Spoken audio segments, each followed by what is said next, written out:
Okay, let us start with the second class of Module 2 HR Analytics. Okay, in the previous classes, are you able to see the PPT? Please message in the chat box, is PPT visible?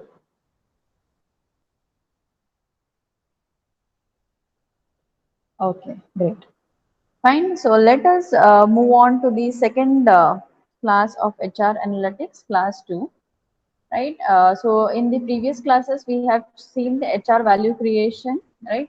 How the value creation is being done. We have already seen the efficiency, effectiveness, and impact factor of HR, wherein efficiency includes HRM activities, processes, then effectiveness includes the outcomes, right? As well as the impact includes the organizational objectives, right? Now, when it is very clear about the HR value creation, how it is being done, okay, we have also seen level 1 HR organization, level 2 HR organization, level 3 HR organization. Now let us move on to HR value creation and analytics.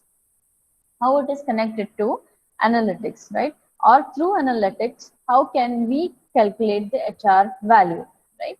So this is also very analytics, also where analytics comes into picture, right? So HR serves the business and should follow the organizational objectives. So here HR is serving the business and it has to be in line with the objectives of the organization, right? And then coming on to the other point, all outcomes and activities of HR, that is the impact factor, focuses on the growth of the business and it leads to business outcomes. So analytics is a great tool which can measure effectively the effectiveness of HR interventions aimed at reaching these business outcomes, right? So measuring HR value creation, there are n number of ways and tools for constructing the HR scorecard. So you can measure HR value through the HR scorecard, which reflects and measures the strategic HR contribution. Next, we'll see what exactly is this HR scorecard. So in other words, HR function can determine its maturity by quality of HR scorecard it maintains and measures. Now, when we speak about HR scorecard, my dear students, it is nothing but it was being inspired by Kaplan and Norton, who proposed adding measures of customers such as customer satisfaction, market share, and so on, which are being called as internal processes and such as cycle time, quality, and cost. Okay, so internal processes and the customers, these two were being focused, and also the learning and growth aspects were being focused, systems, organization, procedures, people that contribute to the competitive advantage of the organization, okay, which were connected to the financial measures. So HR scorecard includes measuring, aligning, and arranging into each of the four perspectives. So it measures the data, it collects the data, measures the data, aligns the data, and arranges the data accordingly into these four perspectives, that is customer, internal processes, learning and growth, and the financial measures.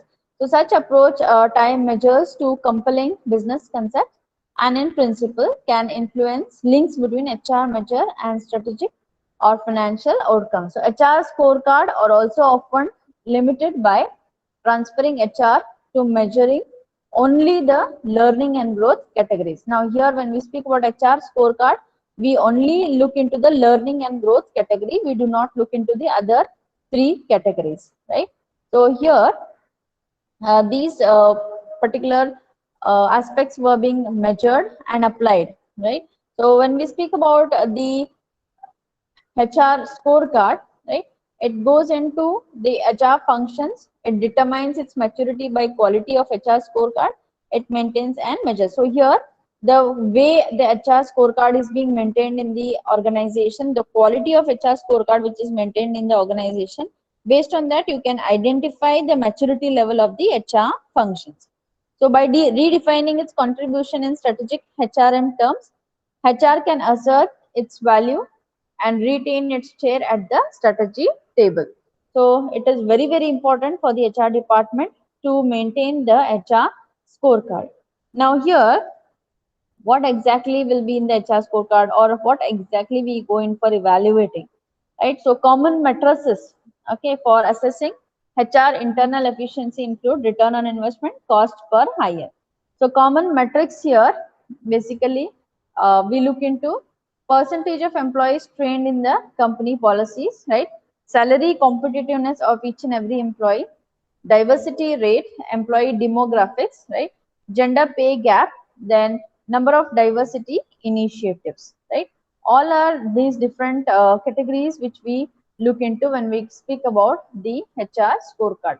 Now, slowly moving down from HR scorecard to HR metrics.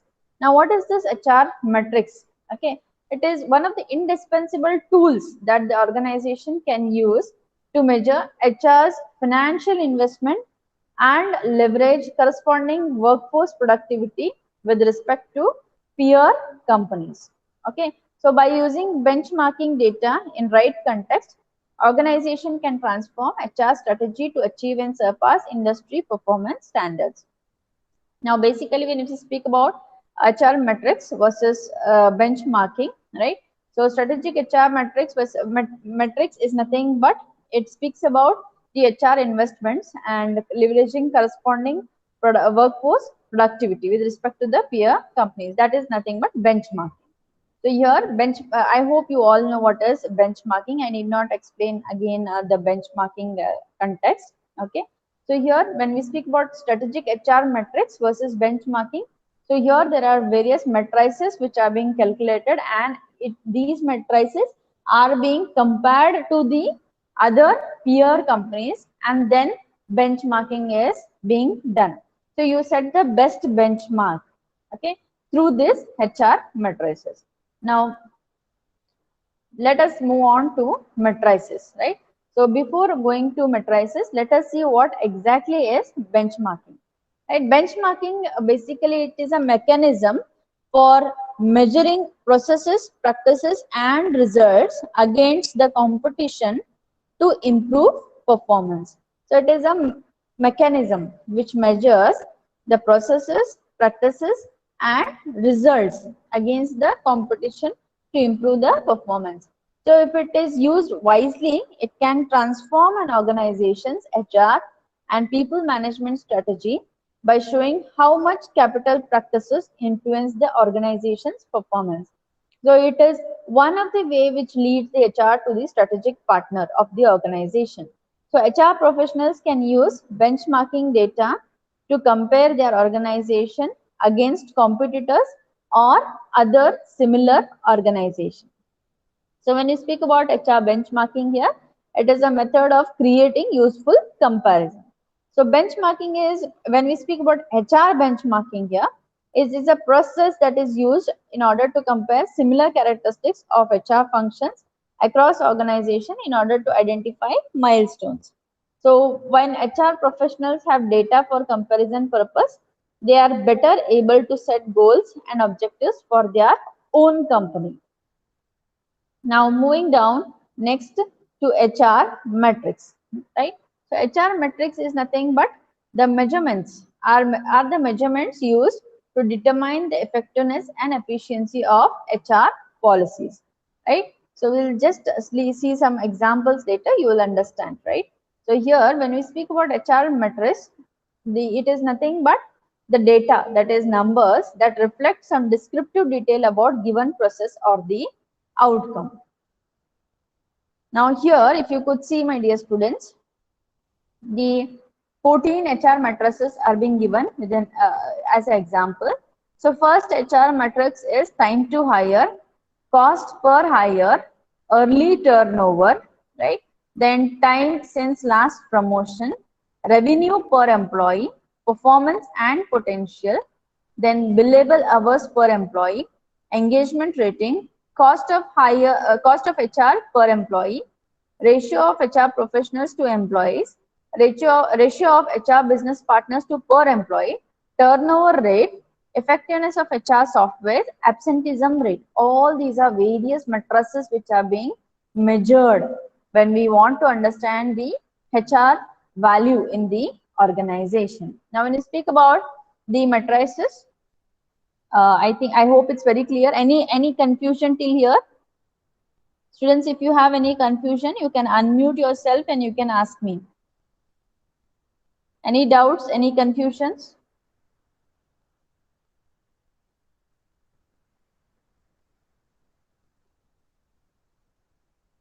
Yeah, students, any doubts, any confusions? No, ma'am. Okay, great. Now let us move on next to HR analytics, right? Before analytics, I just want to give you an example here. So HR professionals can compare their organization costs per hire with similar organization to see if the discrepancy permits further analysis. Okay, they can identify their cost per hire and the cost per hire of similar industries or the competitors, and identify is there any discrepancy, right? So once you identify the discrepancy, once you analyze what is the discrepancy, then you can see to it that you have the right cost per hire, that means low cost per hire, and get the best candidate. So benchmarking also protects program areas that perform well. So to illustrate, if line executives want lower recruiting cost, benchmarking data may show that their current recruiting costs are in line with their industry. Now I want to understand what is the lower recruiting cost, right? Or lower cost per hire cost, right?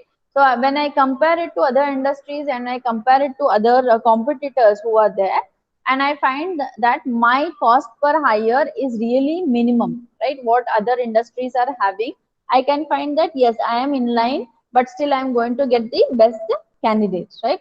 So that's what we say benchmarking creates a momentum for organizational change. If I find that my cost per hire is really very high when compared to other industries, right?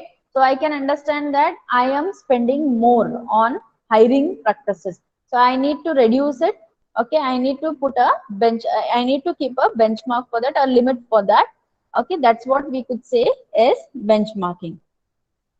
Then another example is making changes to existing compensation practices may be difficult unless objective of benchmarking data. That means we have the benchmark data available which can support the modification. For example, if I want to bring in a little bit changes in the compensation practices, that means I want to increase my salary, or I want to increase the salary of the decrease the salary of the employees in the organization. If I have benchmarking data with me, when I have compared it to other industries, I can understand that I am giving minimum or I am giving too high salary to the employees. There I can make the changes and that would be justifiable, right? So that's what we could say benchmarking data helps a lot, right? Now coming on to HR analytics here. HR analytics is nothing but identifying causes and how it impact the business. Till now we have seen collecting the data, comparing the data. Now here in analytics, we identify the cause for that particular pattern in the data and identify how it is going to impact the business. For example, number of people who report flu-like symptoms have significantly increased, or the number of flu symptoms reported in the company increased at similar rates as in the country. So this information can help to identify a cause. Okay. So here the first example, if you see, number of people who report flu-like symptoms have significantly increased. That means they are saying that there are flu-like symptoms, but it is not flu, but it is significantly increasing. On the second example here, number of flu symptoms reported in the company increased at similar rate as in the country. Okay, so here you are getting the cause, exactly why, what happened, because in country it is spreading, it is increasing. The same way the flu symptoms in the organization also are increasing. So here you identify the cause, right? Then coming on to next, benchmarking versus strategic performance metrics. Now, when we speak about benchmarking and the matrices here, so here when we speak about benchmarking, that is emphasizing administrative efficiency as performance standards. You want to set a performance standard. For that, you need to have you need to emphasize on strategic impact as performance standards, right? So you will be entirely here it is administrative efficiency, and here it is strategic impact. Okay, which are all the areas which would reflect or impact the performance standard that are measured in strategic metrics, and how it has actually impacted, that is being put forth in the benchmark. Then HR function is primarily a cost center, right? So HR professional is primarily a strategic partner. So when we speak about the data through which we understand that HR professional is a strategic partner, we can understand that yes, the HR function is primarily a cost center. That means it has to look into the cost of the business. It has to minimize the cost of the business and try to see to that there is growth and income to the organization. Then measures based on dollar equivalents, measure based on strategic relationship. So here, higher risk, higher return, benchmarking, low risk, low return, right? So benchmarking keeps on changing here. But when you speak about analyzing the data, collecting the data, right? So here it is a higher risk because you need to analyze it in a right way. Then only you are going to get the higher returns. Can rely on current HR competencies, requires new HR competencies. So it focuses on HR activities, it focuses on business outcomes relevant to the line managers. So benchmarking overall HR activities, strategic metrics, each function is taken individually and business outcomes of those each outcomes are being considered. Then typically can collect data using off-the-shelf software, right? So here, but in strategic metrics, it requires customized information technology. So here it recognizes and reconfigures existing data. Here it requires new measures. So HR owns only HR. Here HR shares the responsibility of human capital performance with line managers. Requires no understanding of strategy when we speak about benchmarking because it's just a comparison. So here irrelevant, the strategy is irrelevant, but if not driven by strategy, it would not be very much taken into consideration, right? So here results in HR being managed like a commodity. So here is in strategic metrics, it results in HR being managed like a unique strategic asset. HR increasingly HR increasingly marginalizes and outsources, right? Outsources to low cost vendors. So HR not easily outsourced because contribution in the firm is specific and is based on the cost control. So benchmarking can be outsourced, but HR metrics function cannot be outsourced, right? So coming now to strategic HR metrics versus benchmarking here.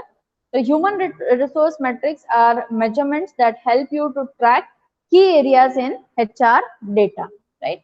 So here, basically through HR metrics, you can identify the key areas in HR data. So most important areas which are being put forth here as example of HR metrics, one is organizational performance. Now that is the area, right?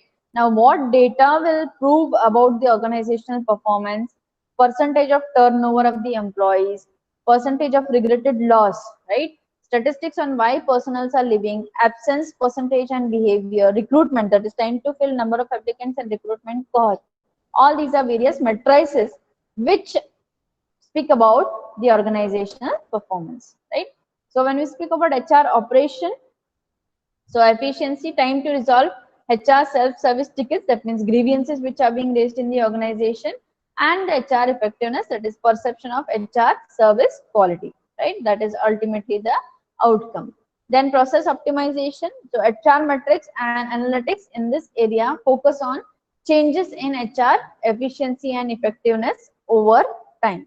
So HR metrics analytics are used to re-engineer and reinvent what is happening in the HR department. So this helps in optimizing the HR delivery process and optimizing the processes of matrices at the next level. So they are still very rare in modern organizations as they require a very high level of both data maturity and analytics maturity. Now here, if you could see, my dear students, when we speak about HR metrics or HR benchmarking or HR analytics, right? So first input for HR analytics is through the HR metrics. Then they go in for comparison through HR benchmarking.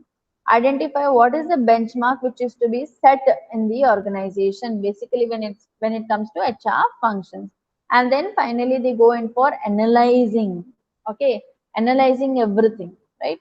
Analyzing whatever benchmark they have set is right, analyzing what the output, analyzing the efficiency, and analyzing the effectiveness of the HR operations, right? Then coming on to next, uh, a very simple definition of things are being put forth here. So we have noticed a sharp increase in attrition rate related to specific managers. That is nothing but analytics. That means you have identified why or what is the problem. You have identified analyzed the problem, that there is sharp increase in attrition rate. Attrition is people leaving the organization, right? Attrition rate related to specific managers. Only in specific managers there are some attrition rates, right? Now when I speak about, there is 4% of attrition year on year, that is metrics. Please understand here, analytics is analysis, metrics is entirely about the data. So there is 4% of attrition. They have calculated the data and they have given the output of it. 4% of attrition rate year on year, that is called as metrics. So employee turnover is 13.5% per annum, that is data. Okay, data, metrics and analytics. Now coming on to next, using HR analytics to drive business. Now when you speak about business metrics and HR metrics, there are few HR metrics being given here. Workforce productivity rate, high performance retention rate, success readiness rate, succession readiness rate, workforce competency rate, leadership trust rate, hiring quality rate, okay, then workforce return on investment, revenue per employee, cost per employee, profit per employee, all these are HR matrices, right? Then business metrics, when you speak about business metrics, market share of the business, business growth rate, cost efficiency, profitability, all these are business metrics. Now we are focusing entirely on the HR matrices here. Now coming on to the HR scorecard. Okay. So before moving on to the HR scorecard, we have something called as workforce scorecard, right? So workforce scorecard is a component of large company wide scorecard that facilitates the measurement and communication of human resource objectives and performance across the enterprise. So the KPI, key performance indicators within the workforce scorecard are used to evaluate how well employees are carrying out the internal initiative necessary to serve their customers, how those initiatives are associated with the financial and strategic goals of the organization, and how efficiently and effectively all employees in the organization are performing. So it speaks about the productivity. HR workforce scorecard speaks about the productivity. So there are four key elements in workforce scorecard. One is workforce success, that has the workforce accomplished the key strategic objectives for the business. One is leadership and workforce behavior. Are the leadership team and workforce consistently behaving in a way that will lead to achieving the key strategic objectives? Are they nurturing the key players in the key positions? Then workforce competencies. Does the workforce have the required competence as to execute the strategy? Mindset and culture. That is, does the workforce understand the strategy, embrace it, and do we have the culture we need to support the strategic execution? All these are various, what you could say, the various elements of workforce scorecard, right? Then benefits basically of the scorecard, workforce scorecard are, it links human resource key performance index to corporate wide objectives using an enterprise scorecard approach. Then quickly compares current company practices to internal historic measures and external benchmarks. Then measures and aligns your human resource initiatives within the business framework, accurately determines and tracking the composition and deployment of the workforce, right? Now moving on to HR scorecard. Please understand the difference here. HR scorecard is a visual representation of key measures of the human resource department, achievements, productivity, and other factors important to the organization. So when we speak about HR scorecard, it speaks about overall functions of the HR. When we speak about workforce scorecard, it speaks about the productivity aspect of the organization. Okay, so factors which are measured in HR scorecard include cost, hiring, turnover, training, performance management, and alignment with corporate goals. So an example is given here. If a key corporate goal is to improve customer service in the upcoming year, customer service training and customer service staffing should be part of the human resource scorecard. So they are taken as a part of the human resource scorecard. So HR scorecard has 5 key elements. One is workforce success, right? Right HR cost, right type of HR alignment, right HR practices, and right HR professionals. Now, when you speak about workforce success, has the workforce accomplished the key strategic objectives for the business? That is one we can say about the workforce success, right? Then, right, HR cost, is our total investment in the workforce appropriate? Okay, so not just minimized, is it appropriate? Exactly, required members are there in the organization. Then right type of HR alignment.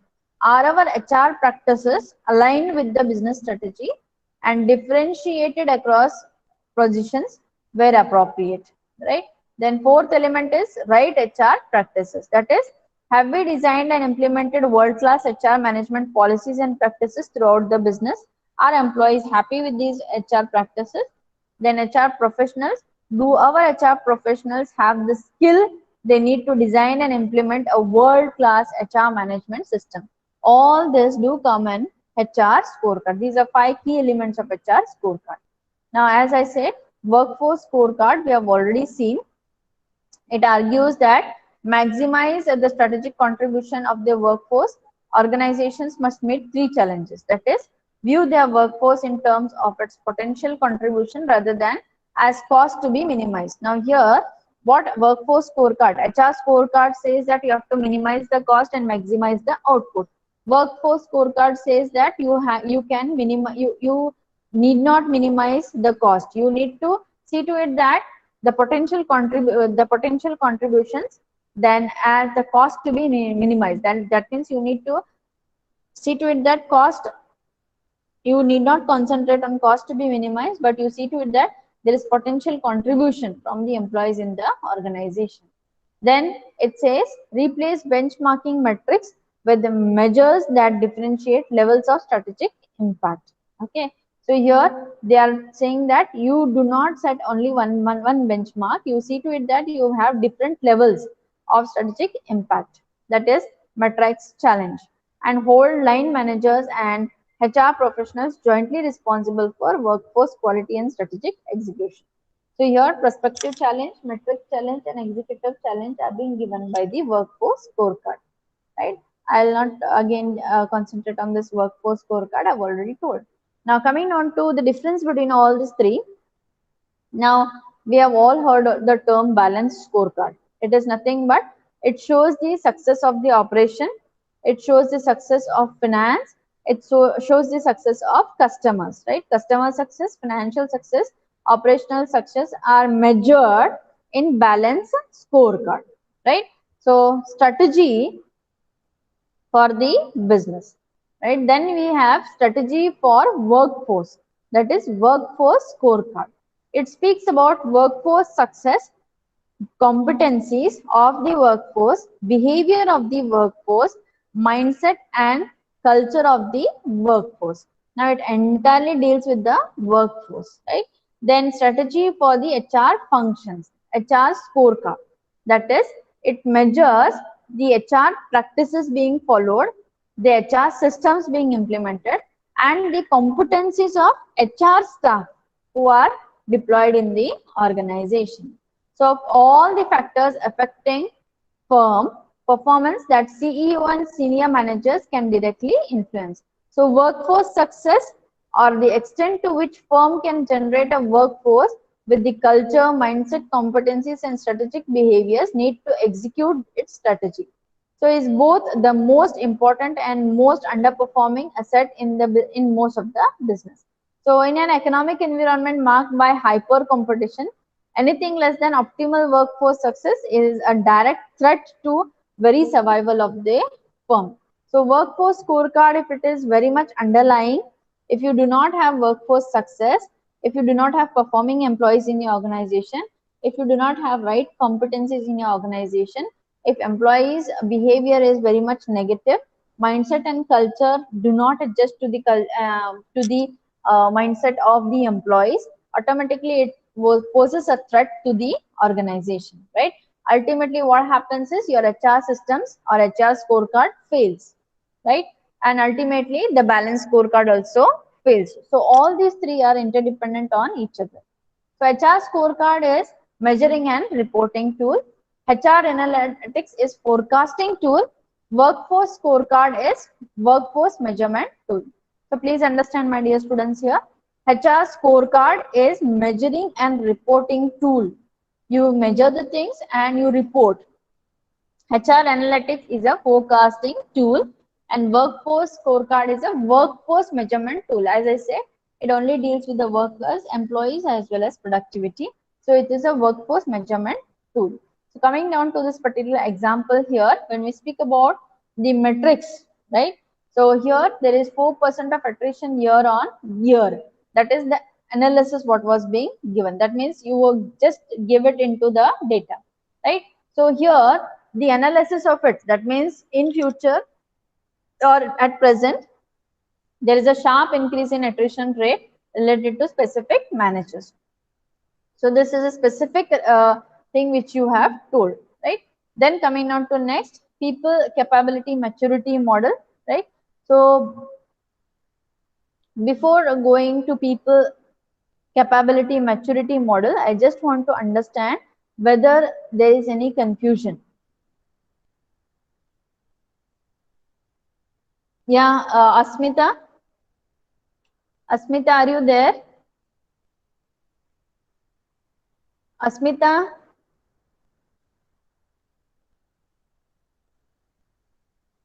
Ashwini, Ashwini Metagood, please Yes, unmute ma'am. yourself. Yes, Any ma'am. confusion still here? No, ma'am. You have understood? Yes, ma'am. Daya, Daya Motor, Yes, ma'am. PPT is visible? Yes, ma'am. Okay, great. Any confusion still here? No, ma'am. Okay, great. Now let us move on to people capability maturity model, that is PCMM model, which describes an evolutionary improvement path from ad hoc, inconsistently performed practices to a mature, disciplined, and continuously improving development of their knowledge, skill, and motivation of the workforce.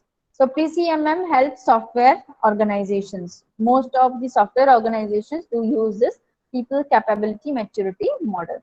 Now, what exactly is this HR maturity framework? Now, in this we have HR maturity framework from level 1 to level 5. So level 1 is nothing but initial level, that is staffing. That means you try to hire the people, you try to bring in people to the organization. Okay, hiring and recruitment practices do come in staffing level, that is level 1. Level 2 is you train the employees, you think of development of the employees, you fix the compensation for the employees, performance management is being done, identify their performance, then work environment, you set a very nice culture in the organization, communication and coordination, all this come in level 2, that is managing stage of HR maturity framework, right? Then coming down to next, defining stage, that is you have a participatory culture, you have a set culture in your organization, you see to it that people participate in the decisions of the organization, people participate in the training programs of the organization, and there is work group development which is being done, right? Competency based practices are being followed, there is a benchmark which is being set, career development of the employees takes place, competency development is being done, workforce planning and competency analysis, all these are defining stage. Then you have predictable, that is mentoring, you start mentoring the people in your organization, You go in for organizational capability management, identify the capability of the people in your organization. Then quantitative performance management, right? Then competency based assets, empowered work groups, competency integration. All these are predictable stage. That means you start predicting whether your organization does have the capability to meet the needs, right? Whether your organization's quantitative performance management, that means performance of the employees is really quantitative, right? You have competency based assets, you have empowered work groups, everything is being predicted. Then finally you have optimizing stage, that is continuous. Optimum stage is nothing but a level where you have achieved the success in HR functions. So there you go in for continuous workforce innovation. You try to do new things, you try to innovate the practices, okay, with the existing workforce what you have. Then organizational performance alignment is being done. Had continuous capability improvement does take place here, right? Now, when we speak about level 1 here, so it is something which is undocumented. So there is no document to prove this level 1. As is basically very much dynamic. Things keeps on changing and tend to be driven in an ad hoc way. That means you just take decisions immediately, you implement it, get it done. Nothing is controlled. There is nothing called as reactive manner, okay, by users or events. So this provides a chaotic or unstable environment for the process. For example, if a surgeon performing a new operation a small number of times, the level of negativity comes out are not known. So a surgeon who performs a new operation a small number of times, so the negative outcomes, obviously there will be some negative outcomes which are not known, right? Then second is repeatable, that is managed way. So it is the characteristics of this level of maturity wherein some processes are repeatedly done. So possibly with consistent results. The process discipline is unlikely to be rigorous. It is not that much rigorous, right? So there will be a lot of changes which will be happening in. Okay, but where it exists, it may help to ensure that existing processes are maintained during time of stress. Then you have the next level, that is defined level. So level 1 organization, they go in for building in the culture of the organization, building in the hierarchy of the organization. Okay, it is less collaborative in nature. So there is also a high probability that learning and talent functions run on two completely different platforms, isolating one's journey from the other. So this stage of reactive approach makes the learning function significantly less agile. So this stage is around HR conforming to meet the set objectives. So basically they focus on meeting the set objectives, right? So level 2, basically it is called as target organization. They fix the targets, they see to it that they link the learning and talent management to that and see to it that employees become interested in the organization and they have business understanding, better business understanding. Then in level 3, as I said, is defined, that is basically a transformative period.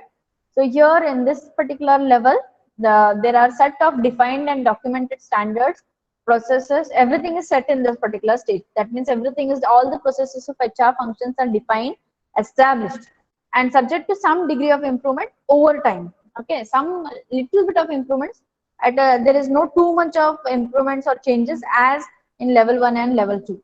So these standard processes are in place. The processes may not have been systematically or repeatedly used. Okay. So basically, if you could see here, it is everything as a defined stage. So this could be considered a developmental stage. So things are defined, things are running as it is. Okay, but you have to go in for improvement. So basically, the next stage they go in for development.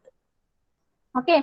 Now, when we speak about level 3 defined stage here, the organization gets rid of compartmentalization of learning and HR activities. So learning and HR activities go hand in hand here. There is no compartment. So they try to increase employee engagement and motivation in this particular stage.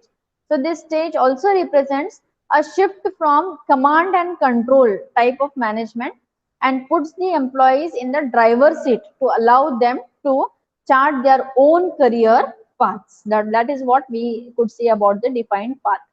Okay, now coming on to next, level 4 is managed, that is capable, company has become capable of achieving the results. They have shown its worth. The HR functions are really set, standardized. Okay, so that's what we say managed stage. So they keep the HR function here is just managing, or you can also call it as a continuous stage. So a company here undergoes a transformation and people management practices are relatively stable. Things are much stable here. So it is a characteristics of processes at this level using process metrics. So it sees to it that all the processes remain stable, everything is being tested, everything is refined, and things are adapted in a very nice way. All the processes are adapted in a nice way. Then users have experienced in the process in multiple and varied conditions. Things are demonstrated, a lot of demonstrate trade competency is being done, right? Process maturity enables adaptation of particular project without measurable loss of quality and diversion from specifications. So here process capability is established at this particular level. So for example here, surgeon performing an operation 100 of times with level of negative outcomes approaching to 0. That means negative outcomes will be 0, defects will be 0, okay, but the success rate will be very high. So in this stage, learning and talent experience are cohesive, continuous and personal. So workforce culture is responsive and adaptive to change. Now here they can bring in any changes, right? Workforce culture here, which is being created, is very responsive. That means you have responsible people in your organization and adaptive people in the organization. So HR operates as talent architect. Now they go in for competency mapping, talent mapping, and all those things, right? So talent architect with great contribution to the business productivity. Now coming down to the next level, that is level 5, that is optimizing, that is fully mature level or fully efficient level. So here at this process, at this level, that it focuses on continuous improvement processes, performance, through both incremental and innovative technology changes and improvements, right? So here, when we speak about level 5, it is also being called a self-developing organization. So at this level, businesses fully empowers individuals to take control of their own development and career trajectories, and as a result, attract the best talent in the market. So here the company reaches an optimum level, a standard. HR team in this stage has well established long-term and short-term strategies. So they now have the ability and budget to create world-class employee experience, which are not isolated to talent management or learning, but consider the end-to-end experience. So at this maturity level of 5, processes are concerned with addressing statistical common cause of process variations and changing the process. For example, to shift the mean of process performance. That means you just shift the mean of process performance from salary. That means okay, fine. Employees in your organizations are working only for salary. Now that is being shifted. Employees in your organization are thinking the company as as own, and they understand that if company grows, they grow. Okay, so this would be done at the same time as maintaining the likelihood of achieving the established qualitative processes improvements. You have the world-class employees in your organization, you have the world-class environment in your organization, you have the world-class technology in your organization, and you have the world-class HR functions established in your organization. So here there are only few companies in the world that have attained this level 5. Okay, so that's what we could say the levels of HR maturity model. Okay, so level 2, as we have seen in a very short description, it is being given here. Level 1 is initial stage. Level 2, they think of training and communication. They develop training capabilities, communication, then they build teams and cultures through communication, then compensation, performance management, workforce environment are the three aspects which gain the importance here, and more emphasis is on staffing. right? Level 3, define competency development, knowledge and skill analysis is being done, right? Then more, when we speak about team approach, it is participatory culture, right?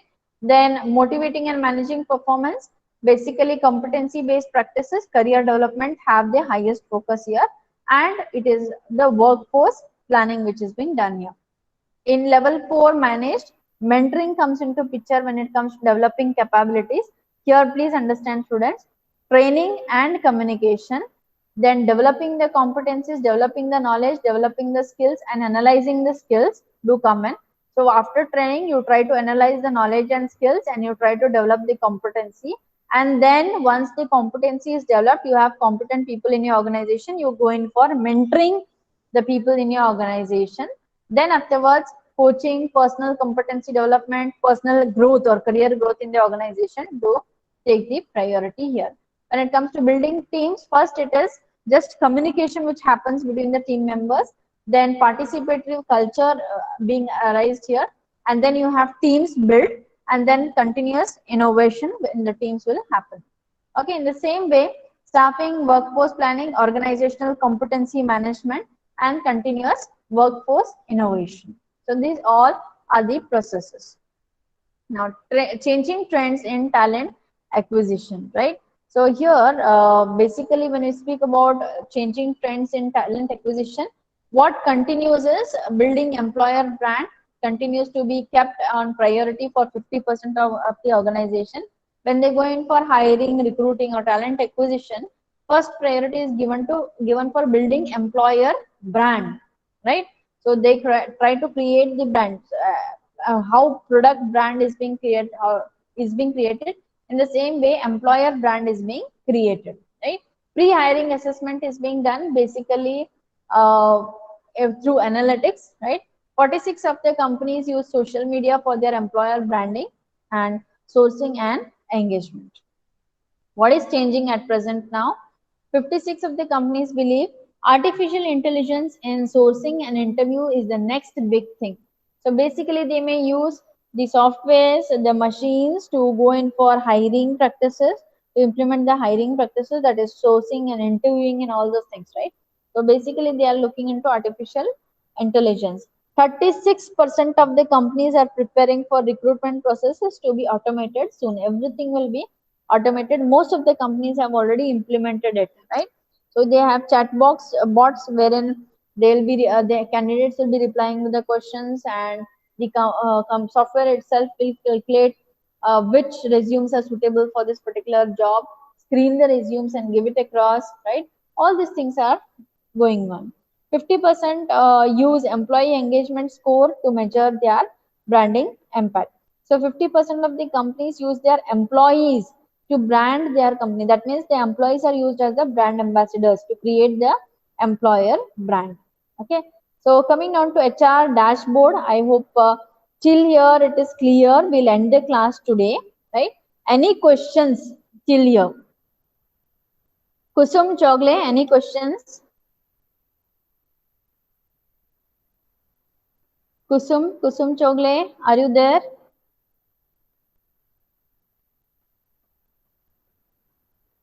Kusum, Lakshmi Wali, are you there? Yeah, ma'am. Okay. Any questions you have? No, no, ma'am. Okay. Ashwini Metagud, are you there? Yes, ma'am. Okay. Any questions you have? No, ma'am. Right. Great. Pooja Kusannavar. Pooja Kusannavar, any questions? Please unmute yourself, Pooja Kusannavar. No, ma'am. No doubts. Okay, great. Okay, then we'll end the class today. Thank you for your patience hearing. Next class, we'll see what exactly is dashboard and how basically we'll see the HR analytics roadmap, right? Thank you very much. Thank you, ma'am.